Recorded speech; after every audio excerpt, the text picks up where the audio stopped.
बिस्मिल्लाहिर्रहमानिर्रहीम। अब जीआईटी के पहले चैप्टर नंबर 63 स्टार्ट करते हैं। तो इसमें पहले क्या कहते हैं कि हमारी एलिमेंट्री ट्रैक के फंक्शन के बारे में कहते हैं। एलिमेंट्री ट्रैक कौन सी है? फ्रॉम आउट टू एनएस जितना भी ट्रैक आता है इसको एलिमेंट्री ट्रैक बोलती है। फिर कहते हैं ना कि हमारी बॉडी की कुछ रिक्वायरमेंट्स होती है। इनको वाटर चाहिए होती है, इलेक्ट्रोलाइट चाहिए होती है, विटामिन चाहिए होती है और न्यूट्रिएंट चाहिए होती है। इसको फैसिलिटेट करने के लिए, वो बॉडी को सप्लाई करने के लिए इसमें कौन सा मेन हेल्प कौन करता है? एलिमेंट्री ट्रैक करता है। किस तरह करता है कि जो फूड आते हैं पहले तो इसकी मूवमेंट करती है, सही है, इनको डाइजेस्टिव रीजन तक पहुंचाते हैं जहां पर उनकी क्या होते हैं? डाइजेशन किस चीज़ के थ्रू होते हैं? डाइजेस्टिव जूस की वजह से, और वो डाइजेस्टिव जूस भी सिक्रेट करता है ये एलिमेंट्री ट्रैक। फिर आ जाते हैं वाटर एंड इलेक्ट्रोलाइट और कुछ न्यूट्रिएंट्स जो ऑलरेडी बनाई गई है फूड के डाइजेशन के बाद, उसकी एब्जॉर्प्शन भी इस एलिमेंट्री ट्रैक्ट में होती है। और आगे ये कहते हैं कि जो नर्वस और हार्मोनल कंट्रोल होते हैं, मतलब ये कि ये एलिमेंट्री ट्रैक्ट को नर्वस कंट्रोल में भी वो इफेक्ट होते हैं, हार्मोनल कंट्रोल में भी इस पर इफेक्ट होता है।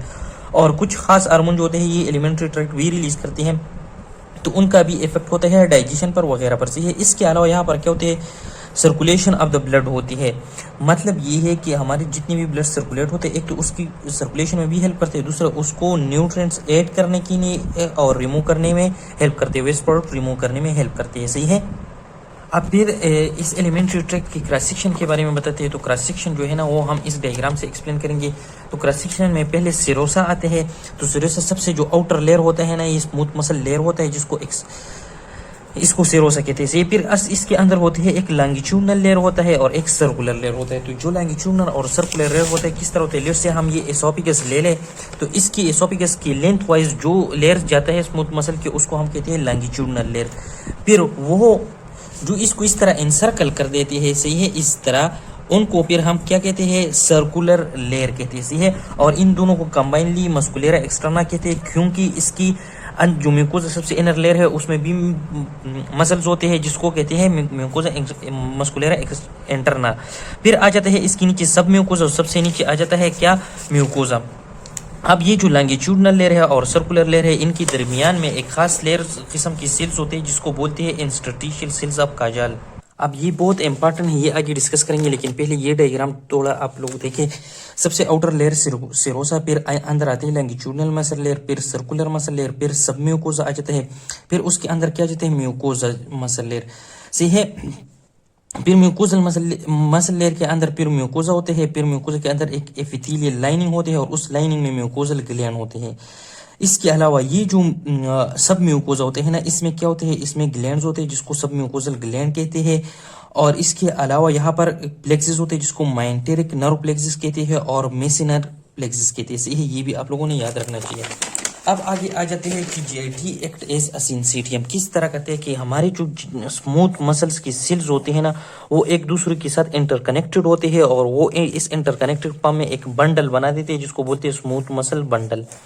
ये स्मूथ मसल बंडल क्या करते हैं? ये बनाते हैं स्मूथ मसल फाइबर। फिर डिफरेंट स्मूथ मसल फाइबर भी एक दूसरे के साथ कनेक्टेड होते हैं। और फिर जो स्मूथ मसल की अलग एक लॉन्गिट्यूडनल लेयर होता है, एक सर्कुलर लेयर होता है, ये दोनों लेयर भी एक दूसरे के साथ क्या होते हैं? इंटरकनेक्टेड होते हैं। अगर इस डायग्राम में आप लोग देखें तो ये सबसे अंदर क्या है? ये स्मूथ मसल सेल है, एक दूसरे के साथ ये इंटरकनेक्टेड है इन गैप को, इसको बोलते हैं गैप जंक्शन। फिर ये एक स्मूथ मसल बंडल है, ये इस मसल बंडल के साथ इंटरकनेक्ट है इस गैप जंक्शन के थ्रू।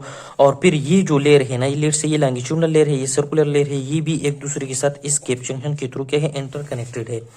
तो जब यहाँ पर इस सेल के अंदर अगर यहाँ पर कोई इम्पल्स स्टार्ट हो जाए या कोई इलेक्ट्रिकल एक्टिविटी स्टार्ट हो जाए, वो इसके जरिए इस तरह आएगी, फिर इस मसल बंडल में आएगी, इस मसल बंडल से निकलकर लेयर में आएगी और फिर लेयर से आ जाएगी सर्कुलर लेयर को। तो इसलिए कहते हैं ना कि ये जो इम्पल्स एक ही सेल में प्रोड्यूस हो जाए, so action potential produce anywhere in the muscle will spread in all direction. Sorry, ये जुमला जूम था। So action potential produce anywhere in the muscle will spread in all direction. तो इसी वजह से कहते हैं कि जीआईटी एज अ सिंसिटियम की रोल प्ले करते हैं। फिर आ जाते हैं जीआईटी की इलेक्ट्रिकल एक्टिविटी। तो जेटी की इलेक्ट्रिकल एक्टिविटी पहले कंसेप्चुअली पढ़ते हैं। कंसेप्चुअली क्या होता है कि हमारी जो इंटरस्टिशियल सेल थी between the smooth layers, sorry between the longitudinal और सर्कुलर लेयर के दरमियान जो थी वो एक पेसमेकर के थ्रू काम करते हैं। जिस तरह के हमारे हार्ट में पेसमेकर था वो इलेक्ट्रिकल एक्टिविटी का करता है, इसी तरह यहाँ पर भी होता है। सही है, ये क्या करता है, ये एक इलेक्ट्रिकल सिग्नल देते हैं, रिदमिक इलेक्ट्रिकल सिग्नल, जो क्या करते हैं मेम्ब्रेन पोटेंशियल प्रोड्यूस करता है।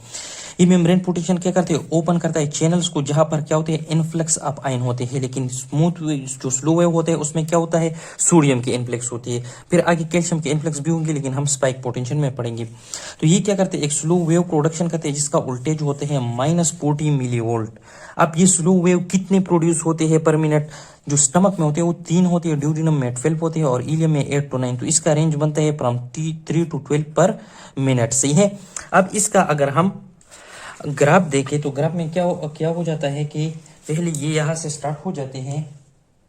पहले सबसे पहले बात ये याद रखना कि यहाँ पर जो रेस्टिंग मेम्ब्रेन पोटेंशियल होता है स्मूथ मसल में वो कितना होता है, वो 50 और 60 के बीच में होते हैं। अगर हम मोस्ट डीप में चले जाए तो फिर कितना होते हैं -56, ये भी दोनों माइनस में होती है। तो इन -56 से ये एक्शन पोटेंशियल निकल जाते हैं और ये ऊपर जाते हैं -40 को, फिर रिपोलराइज हो जाते हैं, फिर डिपोलराइज, और इसी तरह ये जाता रहता है। सही है। तो इस तरह डिफरेंट वेव प्रोड्यूस करते हैं स्टमक में, ये 3 वेव्स पर मिनट होती है। फिर क्या हो जाता है कि स्पाइक पोटेंशियल किस तरह प्रोड्यूस होते हैं। एक्चुअली स्पाइक पोटेंशियल की ओरिजिनेशन भी होती है, और हाँ ये पोटेंशियल कितनी की होती है, ये 5 to 15 मिली वोल्ट होती है। अगर आप लोग देखें फ्रॉम -56 to 40 जो होते हैं ये ऑलमोस्ट 14-15 मिली वोल्ट है। ये जो स्लो वेव होते हैं ये क्या करता है, ये स्पाइक पोटेंशियल करता है।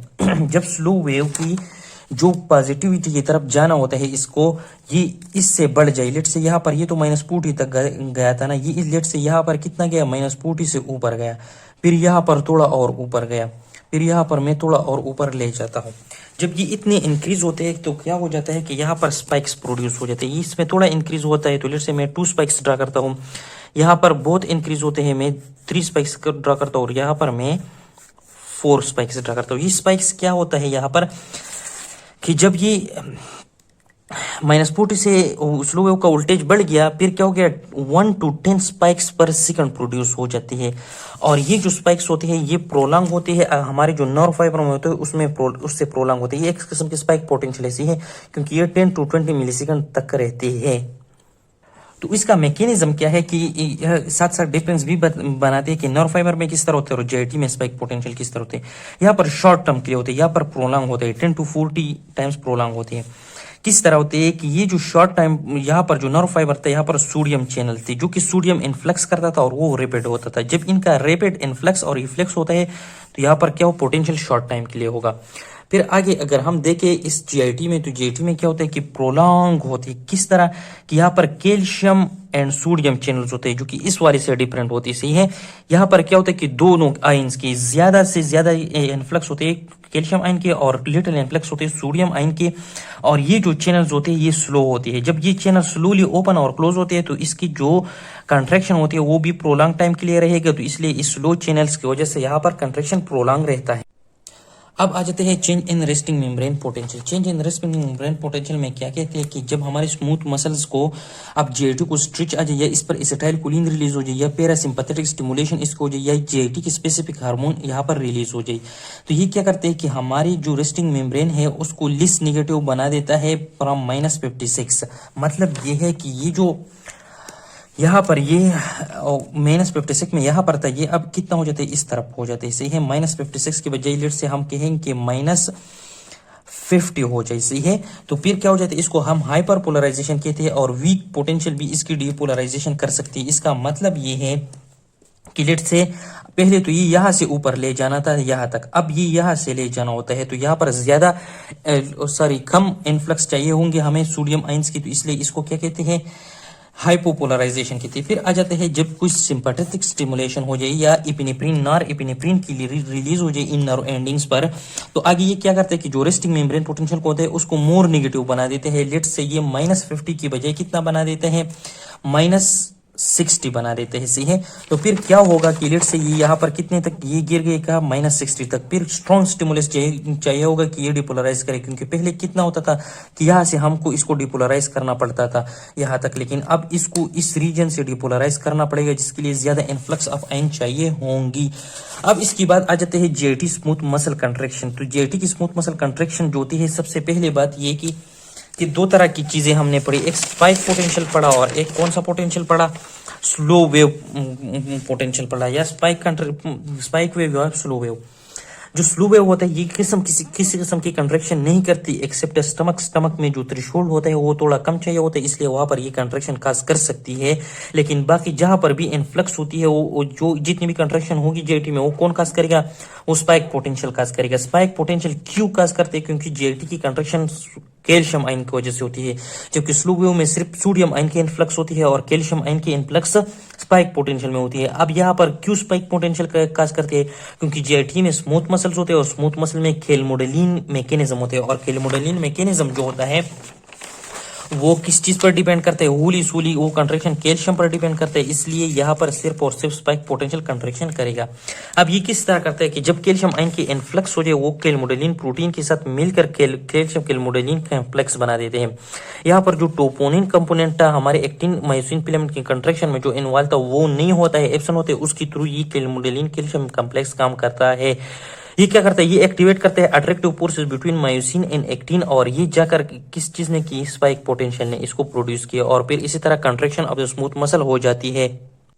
इसके बाद आ जाती है टोनिक कंट्रैक्शन ऑफ जेटी। क्या हो जाता है कि हमारी जेटी में एक प्रोलॉन्ग कंट्रैक्शन रहती है, जब रेस्टिंग कंडीशन में हो, इसमें किसी किस्म की मूवमेंट ना हो तब, तो वो कंट्रैक्शन में क्या होता है, वो इस तरह कंट्रैक्शन नहीं होती कि कंट्रैक्ट रिलैक्स, बल्कि वो एक स्पेजम की तरह एक प्रोलॉन्ग कंट्रैक्टेड फॉर्म में रहती है, सही है। तो उसको हम कहते हैं टोनिक कंट्रैक्शन। अब ये टोनिक कंट्रैक्शन जो होता है इसका स्लो वेव से किसी किस्म की लेना देना नहीं होता है, ये एक इंडिपेंडेंट होता है स्लो वेव से, सही है। लेकिन जो स्पाइक पोटेंशियल होता है उसकी अगर रिपीटेटिव एक्साइटेशन हो जाए तो वो ये टोनिक कंट्रैक्शन काज कर सकती है। लेकिन इस टोनिक कंट्रैक्शन, दूसरी बात ये कि ये तो प्रोलॉन्ग कंट्रैक्शन होता है, रिलैक्सेशन इसमें नहीं होती है, लेकिन इसकी जो इंटेंसिटी ऑफ कंट्रैक्शन होती है उसमें इंक्रीज डिक्रीज आ सकती है। अब इसकी काज क्या है, इसकी 3 काज है। पहले काज क्या है, वो ये है कि यहाँ पर जो डिफरेंट हार्मोन्स होते हैं वो ये टोनिक कंट्रैक्शन काज कर सकते हैं। दूसरी जो फैक्टर्स होते हैं लाइक स्ट्रेच हो गया, एसिटाइलकोलिन हो गया, पैरासिम्पैथेटिक स्टिमुलेशन हो गया, ये टोनिक कंट्रैक्शन काज करते हैं। जो तीसरा जो होता है, अगर कैल्शियम आयन की इन्फ्लक्स कंटिन्यूसली हो जाए तो वो भी ये टोनिक कंट्रैक्शन काज कर सकती है। अब आगे न्यूरोनल कंट्रोल पढ़ेंगे। अल्लाह हाफिज।